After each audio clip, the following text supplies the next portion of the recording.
My sister is hosting a family roast, and unfortunately, I'm the main target. Situation that felt like a trap from the start. It all began when my sister, Lily 28F, announced in our family group chat that she was organizing a family roast at our upcoming reunion.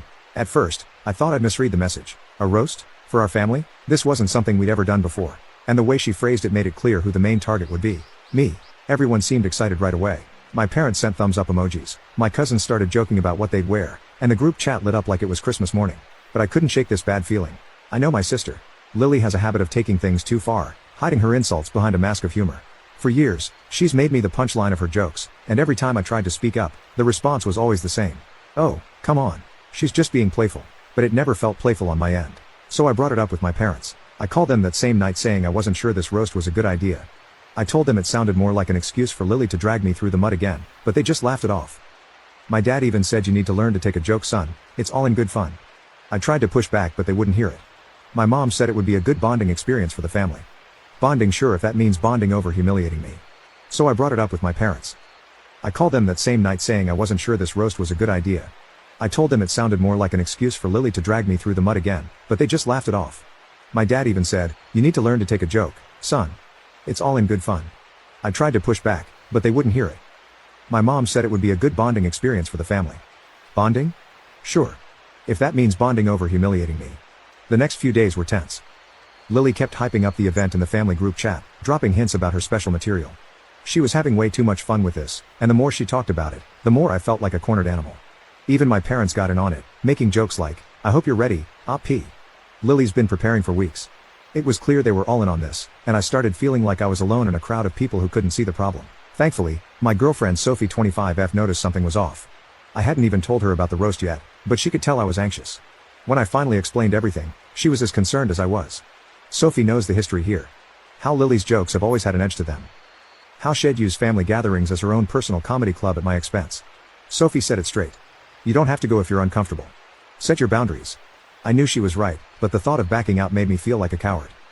I didn't want to give Lily and the rest of the family another reason to call me oversensitive. It's been this way for as long as I can remember. Growing up, it was always me versus Lily, the perfect golden child. She was funny, outgoing, and had this sharp wit that everyone adored. I was the quieter one, more reserved, and that made me an easy target. She'd say something embarrassing about me, and instead of stepping in, my parents would laugh along. They treated it like sibling rivalry, but it never felt like a fair fight. The roast just seemed like the next level of this long-standing dynamic. Despite Sophie's advice, I decided to at least try setting some boundaries. I sent Lily a private message asking her to keep the jokes light. Her response? "Oh my god. You're being so sensitive. Relax. It's going to be hilarious." She promised to tone it down, but I knew better. Her tone made it clear she wasn't taking me seriously at all. Then the rules of the roast got posted in the group chat. It was a long list, but the one part that stood out to me was this. Everyone's fair game, but we have a special guest of honor, Up. The whole thing read like a setup. I couldn't believe it. I tried once more to back out saying maybe it wasn't the best idea for me to participate, but the backlash was immediate. My mom called me sounding genuinely annoyed. "You're not backing out now. We've all been looking forward to this and you're going to ruin it for everyone if you don't show up." The guilt trip worked and I reluctantly agreed to go. As if things couldn't get worse, I found out Lily had invited some unexpected guests, extended family members I hadn't seen in years, and a couple of old high school friends, people who knew me back when I was an awkward teenager. The idea of them sitting there watching me get roasted in front of everyone made me feel sick. Then came the final straw. My cousin Rachel 27F gave me a heads up. Lily had been gathering stories about me for weeks. She had been messaging family members asking for any embarrassing dirt they could remember and putting together a script. It felt like a hit job disguised as a joke. I confronted my parents again telling them this wasn't right, that it felt like an attack. They dismissed me again saying I was being dramatic and needed to lighten up. With no other choice, I decided I'd go to the reunion, but made a backup plan to leave if things got ugly. I told Sophie I was giving my family one last chance to prove me wrong. But the night before the event, Lily sent a message that hit me like a gut punch. "Can't wait for tomorrow." Finally going to say what everyone's been thinking.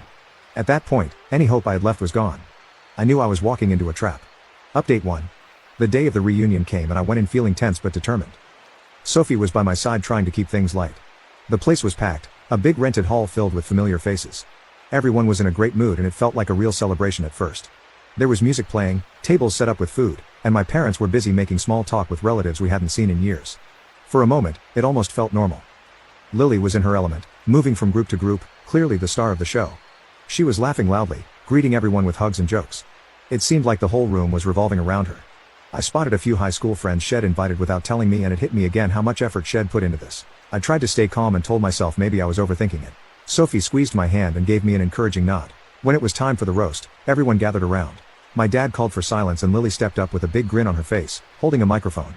She started off with some light jokes about our parents poking fun at their quirks. Everyone laughed and I felt myself relax a little. It wasn't so bad. She moved on to our younger cousins, making silly jokes about their social media habits. Even I chuckled at a few of those. For a moment, I thought I might have misjudged this whole thing. Then she turned to me.